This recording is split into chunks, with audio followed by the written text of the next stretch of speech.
Everybody, welcome to another edition of the Arkansas Diamond Report with Dudley Dawson. I'm Jason Pattison. I want to thank you all for joining us tonight. Uh, Also, want to give a quick shout out to Coy Southern Eats. Make sure to go and check out all of their great products at coysouthern.eats.com. Also, you can find them at select locations in Central Arkansas, Northeast, and Northwest Arkansas. And you can find all of their great products on Amazon and Walmart.com. So, it's been a lot of baseball news today. Swatters Club and had a scrimmage at 3 o'clock this afternoon, and so let's bring him in. Dudley, how's it going, man? Good. Just back from the ballpark in time to sit down and do this. But like you said, there's been a lot going on today. We had the Swatters Club meeting at 11, then a little scrum after it was over with Coach Van Horn, and then a baseball scrimmage today that I think could only be described as a cluster. 4 or 5 hit batters, freshman pitchers not getting the ball over the plate, and when they do, the veterans hitting it out. But it's I think we're about 6 or 7 scrimmages into the so-called spring now, preseason workouts, and I think they're all getting ready to go play a game against somebody else, and they'll get that chance a week from Friday at 3 o'clock when they open a 4-game series with James Madison. Yeah, let's talk about the let's wind it back here for just a minute. Let's talk about the scrum this afternoon at the Swatters Club. Was there anything that you took from it that you may not have got from Coach Van Horn over the last couple of months between Zoom calls, in-person scrimmages, or anything of that matter? Well, I think we've all been wondering who's going to be that 4th starter on the Monday of the James Madison. He made it clear, and it's what we've been thinking, that it'll probably be Hagen Smith going out there on the Friday, Mason Molina on Saturday, and Brady Taggart on Sunday. But who was going to be the 4th guy? Ben Bobby is a guy that has been mentioned. He had a lower body injury the last time he went out to pitch, but he remains somebody that could do it. Colin Fisher was a guy that went in today having looked really good. Walked a couple of batters in the first, after getting 2 outs, walked a couple of batters in the first inning. Then Peyton Hope took him out of the yard. And so he's probably still a candidate, but I think that's one of the things we're trying to figure out. I asked a question about the back end of the bullpen. Will McIntyre is going to be the long relief guy, somebody that could go 7, 8, and 9 if you need him to, but he's also going to look at Gage Wood, a guy like Gabe Geichel, the freshman. But he wants to kind of hold off on throwing the freshmen in there right away, kind of bring them along. He talked about how Gage Wood, when he actually, pitched last year in Arlington, that he went out there to take the ball from him, and he was actually shaking. It wasn't figuratively, it was literally. He came back to Pittsburgh, obviously, and kind of ran into a wall there at the end. But, they've got a lot of options. 23 new players. They had 26 new players last year, 12 pitchers, 11 position players. I think the lineup's pretty well settled going in right now. And one of the spots is catcher. You've got 4 good options at catcher. Yeah. But I think the rest of it's pretty well set. You're going to have Jack Wagner at first, Peyton Stovall at second, Bihawa Aloy at shortstop, and Peyton Holt at third. And then they want Jason Jones to be the guy in left field if he can hit. They really want him to come along. Ty Wilmsmeyer and Edmondson are a couple of guys in center, and then Kendall Diggs owns right. So that's that's what you're looking at. And then, as I said, you've got those 4 catchers. Probably one of them will end up being a DH, but you've also got Ben McLaughlin, who played first base today. Yeah. One of the teams and hit one out of the park, and he's a guy that hit 360 in limited time last year when he did play, hit the ball well. They got a lot of good options, but I think we've seen now there's probably about 13 guys that have the opportunity to start, but you don't have that many spots, obviously. Yep. Real quick note from the scrimmage this afternoon. There was a couple of people on Twitter that have kind of put that out there regarding Peyton Stovall. How's he doing? He got hit a couple of times in the same spot, and I would tell you that he was more pissed than he was hurt. He was walking fine after it was over with, and he did hit a double into the gap and quit running after he got past first base because they told him not to. Then he came back up the second time, and you could tell was pissed. And the first pitch he saw, he had an opposite field single, but he's fine. And he was a little upset he didn't get to see more pitches. But that's what he's trying to do to get things. He needs to see as much live pitching as he can because he hasn't done that in 7 to 8 months, during a rehab. But I think he's ready to go. I think it's kind of ridiculous that D1 Baseball, which I think is a great organization. Kendall Rogers, they do a great job. They had him ranked 50th as the 50th best second baseman. And, Coach Van Horn was talking about that a little bit today. He played first base, obviously, his freshman season, played second base, and hit 295 last year, 5 home runs, 31 RBIs. So there were other guys who actually played second last year that had more production. But as Coach Van Horn said, they don't know, and they're about to find out. It's really hanging them well. And, they have a beard. He's the leader guy.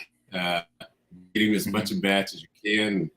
And, if I would think right now you would have probably you're going to have Stovall leading off, Hudson White, maybe the catcher, or DH maybe in the second spot there.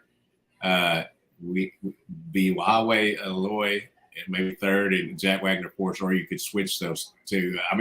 Kendall Diggs would be number 3, then Yahweh Aloy number 4. So they're loaded up there at the top, and I don't know that they're going to be 1 through 9 like they were last year, but they're going to be better in a lot of other spots, and goodness knows the pitching's going to be better, or should be. What I've always found intriguing is that 8-9 spot, because it seems like it's one of those areas when you're getting through the batting order that you see that there's a drop off, and there's a reason why they're at 8-9. Is there a possibility where, and I know you kind of briefly just went over it, but do you think there might be a little bit better at that 8-9 spot to be able to carry you back into the top end of that order again? Well, I think that's something we're just going to have to see. You've got some guys, Ty Wildsmeyer, Ross Lovich, the 2 guys who transferred from Missouri. You got Will Edmondson, another outfielder who could get into the mix there. Payne Holt, I think is going, to be somewhere in the top of the more top or middle lineup. But if you wanted to bat him down there and generate excitement and be a spark plug, you could do that sort of thing. You bet he's batted anywhere from 2nd to 5th in these scrimmages. We'll just have to see. They're going to have some length in that batting lineup. I just think that it's kind of like, the thing I've noticed most is I think they're going to have so much more production from shortstop. That's not to get on John Bolden. John Bolden, did the best with what he had last year at shortstop. Did a really good job defensively, but had 2 home runs and 16 RBIs. And Aloy may have that the first 4 games. I was going to say, because he had a pretty productive day today. He was 2 for 3, 3 RBIs, runs scored. Let's see here. It's fishy. It's fishy on the run scored because anytime you got hit and there were 5 people get hit today, then they had somebody else run for you. So those runs didn't actually count for you. So the box score, I was kidding Oliver Grigg, the baseball SID, that the automated software that they use probably said, "Hey, what is going on here?" Yeah. But it's going to be interesting. You've got some guys down there at the bottom. Reese Robinette, he could get in the lineup, but there's some others that are going to be there. It's a great problem for him to get a chance to work out. There are no shortage of options here. The number 1 freshman recruiting class, number 5 portal class, and that's why they're ranked in the 4 polls that have been sent out so far, the preseason polls, in the top 4, consensus top 4 team. A couple of names I'm looking at the box scores too. Diego Ramos. I have not heard of that guy before. Him nor Jay Woo Cho. How do those guys look today? Jay Woo Cho is the only young man that I have ever talked to as a baseball recruit while he was in South Korea. Oh wow! Yeah, he actually went to IMG Academy and started going to school there in the 8th grade.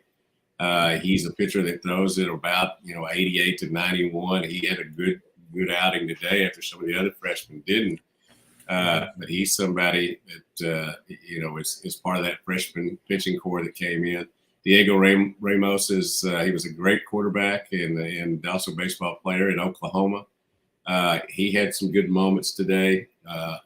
They all had all those freshman pitchers had their moments with walks and hitting the batters and things like that. But he's somebody that it's kind of like his coach said. Coach Van Horn said at the thing today, he didn't want to rush too many freshmen out. Gabe Geichel is a guy that he's is going to pitch because he's a guy that actually did get drafted and would have gotten drafted higher if he'd hadn't wanted so much money. But they're glad to have him. But they're going to go with the older guys at first, but still work those freshmen in. Like I said, have Gage Wood and those guys at the back of the bullpen. Those guys that have some experience, at least early on. Maybe the most interesting thing that I got out of the Swatters Club today was Coach Van Horn was saying he shouldn't be talking about the 2025 home SEC schedule, but he said he's just going to say that there were a couple of teams with orange caps with T's on them that were going to be at Arkansas during the 2025 conference season. Now, you're at 5 home series and 5 away series. So, we all obviously he's indicating Tennessee and Texas. Yeah, that's and he has in his hands the schedule, the SEC schedule for the next 10 years. However, he knows that things will change as it goes along. And somebody asked him, "Well, if you've got the schedule for the next 10 years, are you going to plan on staying that long?" And coaching him, no. So he won't be here another 10 years, but I bet he's here between 5 and 10. Yeah, that's so. And I'm going to tell you what. Also, with having the 2 T's coming here, that's going to sell some tickets because they're already hard to get as it is. But on those weekends, that's going to be a tough one to get. That's going to be a real tough draw to get a ticket for those. As far as attendance, they've done great selling attendance. It was the biggest and most attended Swatters Club I've ever been at. There was no parking available. They had to bring in more tables. It was nuts. These people are excited about baseball after the way the football and basketball seasons have gone. I'm not being sarcastic. That's just accurate. Yes, it is. Somebody asked him about adding on to the stadium. He said he really doesn't, tell people they need to do that, but he thinks he could sell another 2,000 to 3,000 tickets, especially now with the other 2 teams coming in, next year. So we'll see how it plays itself out. They're not hurting for generating revenue over there. No, they're not. And out of your expert opinion, do you think that there's a possibility that they could add more seats in the outfield? Oh, I think that's probably where they would go if if they do add. I don't know that there's very many other places that you could put them. Certainly the berm would be different and all that. I went and sit out there a couple times last year just for the feel of it, and it's cool, but the sight lines are not the best. And especially if people are excited and standing up and all that. But I think that's where they would add seats if they did. And I could see that happening as long as they continue to have success, which obviously they will, I believe, continue to do. Yep. And like you said, also with the way that basketball and football have went the last few months, there's a lot of people with a nasty taste in their mouth for Razorback athletics. If they're starting to give to, the ways Razorback one or the Razorback collective, I forgot the name of it off the top of my head. Razorback Edge, which don't get me on that because I have my own opinions of that travesty. But well, I think the two sports that I'm responsible for, Razorback baseball and Razorback softball, are going to both be pretty good this year. Obviously, I think they're one of three schools that have both those programs' teams ranked in the top 10. And just one of 3 schools out there that have that. And softball obviously gets their season underway on Thursday with 5 games in Boca Raton, Florida. 6 games the following weekend in Tucson, Arizona. So they should see some warm weather, whether we do or not. Yeah, no matter what you say, I feel like that's correctly pronounced phonetically because Tucson. Tucson. I like that. Now, I will say this here in a couple of weeks between the Tucson trip and Arkansas coming back home for a couple of series with the Razorback tournaments. 2 tournaments on the road, and then they have 3 straight home weekends where they host tournaments. Yeah, between the last road tournament and the first home tournament, we're going to have Courtney Deifel on. Talk to Grace. She has already confirmed that. So we'll have Coach Deifel on here in a couple of weeks because their season gets started pretty quick too. So you also saw where Arkansas had a couple of preseason All-American second teamers get tabbed this week. And you see Bree Ellis, you see Anaya Carter on that list. And over the last 5 years, Arkansas has started to have, more and more ladies on those preseason All-American lists. And I feel like with Courtney and the way that she's kind of turned the roster, not completely over, but kind of over, that's starting to signal, hey, guess what? We're back on the warpath again. Yeah, and what's interesting, and as you can tell, I'm doing texting back somebody here who's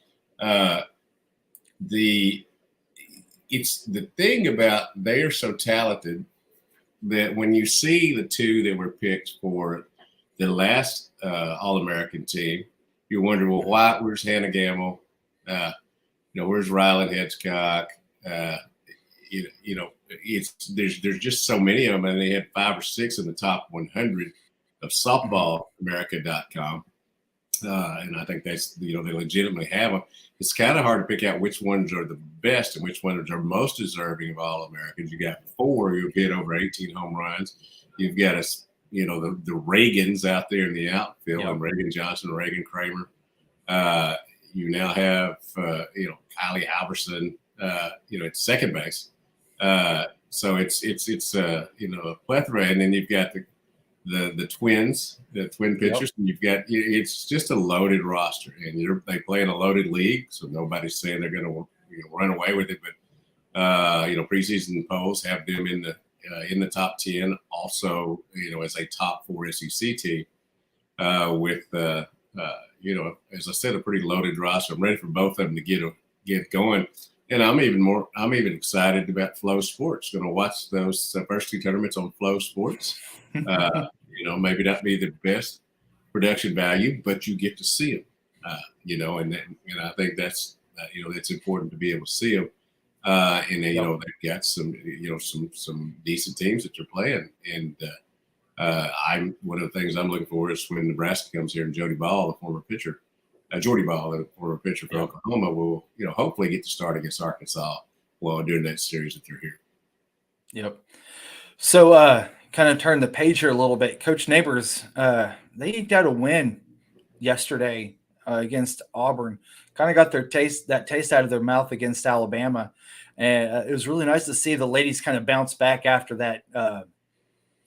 I wouldn't say bad showing, but I would just say it was a tough showing, more or less. Oh, I would say it was a bad showing, and he called them out pretty well. He was frustrated, thought it was effort, thought he was he criticized his coaching as well.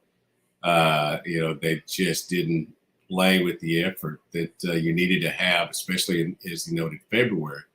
That was a big win for them last night. It was, by the time the game was over, it was a 5:00 start, and you were happy for Razorback fans in that if they had lost that one, not only would you have been under 500 in conference play instead of over, but you would have lost to a team that's going to be right there on the bubble with you and would have had a win over you, even though you would have had won 6 of the last 7 against Auburn, they would have taken the one that they would have took the last game into more of a feeling. So I do think that was a huge win for them. I know they would love to go get one in Florida, at 5 o'clock on Thursday, I guess it is this week. And then, they have a game as they try to push toward their 17-7 now, 5-4 in conference play. You saw Talia Scott get back on track. She had 33 points last night. Look, and to me, that signals that she might be right back on track to being freshman of the week again. And also, honesty, Scott Grayson, it felt like it was a battle between those two. She had 27 points. And going down the stretch, what were some of the things that you saw that gave Arkansas that edge there at the end to pull it out? Well, obviously, and honesty, Scott Grayson is just a fantastic sports name. It is. As you said, she's a great player, but just love that name. Arkansas, I think, was able to come back from a 15-point deficit, not only because Talia Scott got hot and knocked down some 3-pointers, but also because they played better defense and handled the ball better. I mean, they had a ton of turnovers early on. Coach Neighbors said he might have had them too tight, wound up a little bit too much after, laying into them as, for their lack of effort in the previous game.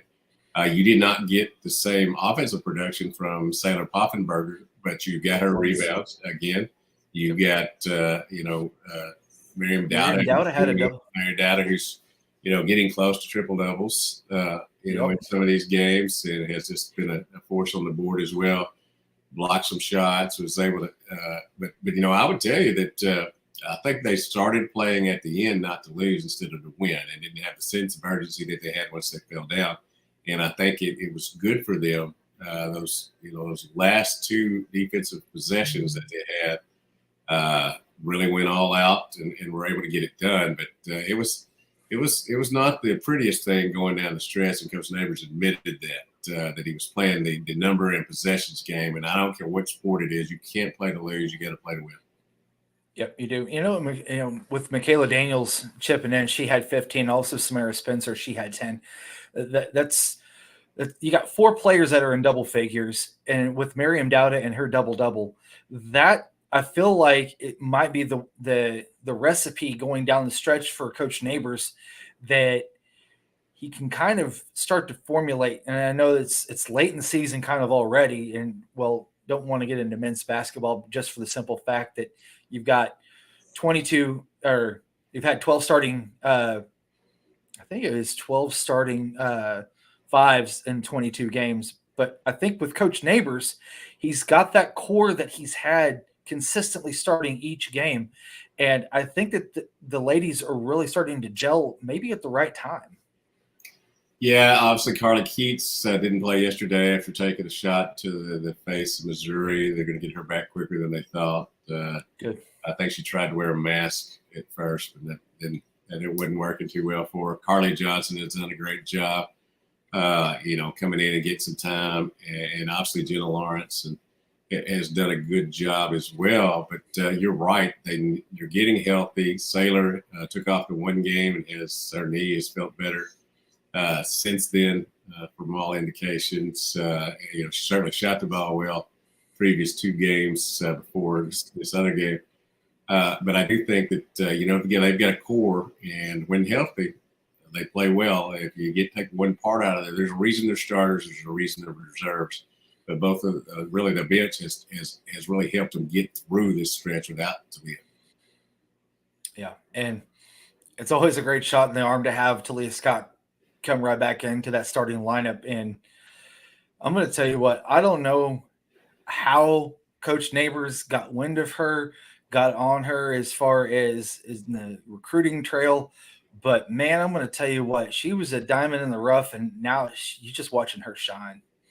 Yeah, one of the best things that you can do as a basketball coach, be it men's or women's basketball coach, is have a great network of coaches that that are both in high school and AAU. When I did some stories on Talia, when Arkansas was recruiting her, Arkansas had a pretty good in with her AAU coach and a guy in Florida who's done a lot to help high school and AAU basketball down there, and that really helped them out. They got her up here. She had a great visit, and the rest is history. And she, still without these 6 games, leads the SEC in scoring at over 22.3 a game now. And you can tell they're a different team when she's in the lineup. And also, you have to give a lot of credit to the 2 veteran guards, Samara Spencer and Michaela Daniels. They have, I don't like to say taken a step backwards, but they have acquiesced and adopted her into a system, and they all know when they need to go. They all know when she's hot as scorched earth, as Coach Neighbors called it yesterday. When they need to get the ball, and she does a better job now, I think, of moving without the ball, getting in a position where they can make plays for her. Yep. One stat that I am looking at really quick also from last night that kind of stood out to me is the turnovers. Auburn had 18 turnovers, but we were able to still stay in the game, keep a lead for a while too. And that's just some math that just doesn't add up for me, because you see those numbers, you see Arkansas only had 4 turnovers. To me, that would almost say that they had more control of the game. But, outside of a big third quarter from Arkansas, it was more Auburn than anything. Yeah, Arkansas, I don't want to say got lucky, but as I said, had a portion of the game that they dominated so much with the 33-11 run. I think there was 15 straight points by them there at one point. It was certainly a flip of the script there, and they had just enough time, 0.8 seconds left, that Auburn couldn't get a good shot at the end, and obviously Michaela Daniels making a steal down there really helped as well. But it was a big win for me. There's no such thing as a pretty loss and no such thing as an ugly win. Yep. So, are there any other upcoming scrimmages? Just kind of wrapping up here real quick. Probably going to baseball. Their thought is that they'll have on Friday, Saturday, and Sunday again. They'll all be weather allowing. They ended up scrimmaging Friday outside, Saturday inside, and then taking off Sunday and being back outside today because of the weather. As long as the weather's fine, they'll get out Friday, Saturday, and Sunday this following week. I would anticipate you're looking at like a 2-2-2-3, 2-2-2, a time on that. Mm-hmm. But we'll have it up there on our Omaha's baseball board as soon as we find out. And obviously, I always try to get it out there on Twitter or X or whatever it's called now. I know I have a hard time with that. I just call it Twitter. It has the same premise, so I always call it Twitter myself. But Dudley, you got any final thoughts here before we get you out of here? Just ready for spring training to start. Ready for college softball and college baseball to start. I do love the NCAA tournament. I think that's the greatest weekend of the year. But the second greatest weekend is the start of all these diamond seasons. Yep, hence the name and the title. Because if I'm not mistaken, pitchers and catchers report, is it next week or the week after? It's well, some of them come in early, but I think the mandatory thing is next week. Like February 13th, somewhere right around there. Man, what it would be to live in Jupiter, Florida about right now. That'd be great. All right, well, Dudley, I'll get you out of here, my guy, and everybody take care tonight. Well, we will see you all. I would suspect that when we do this next Monday, I will be a grandfather. The due date is tomorrow. Could come anytime now, but grandson, baby Dawson, will be here soon. All right. Oh man, that's already getting a Louisville Slugger bat. Does he have a Fred Bird plushie to put in the crib? He is going to have as much Cardinal stuff as he can because his other grandpa's a Philadelphia Phillies, 76ers, and Eagles fans. So he will be inundated with Cowboys, Celtics, and Cardinal stuff. I was going to say, because living a life of a Phillies or a Philadelphia fan of sports is a tough life anyway. And I will teach him to like Santa Claus and not boo Santa Claus. All right, well, I'll get you out of here on that note, and look forward to hearing a little bit of the stories of being a new grandpa. All right, we'll talk to you later. All right, everybody take care. And thank you all for joining us tonight. Also, make sure to go over, check out Koi Southern Neats and all their great products at KoiSouthernNeats.com. Also, Central Arkansas locations and Northeast and Northwest Arkansas. And for Dudley and myself, Jason, I want to say tell you all to take care and have a great night.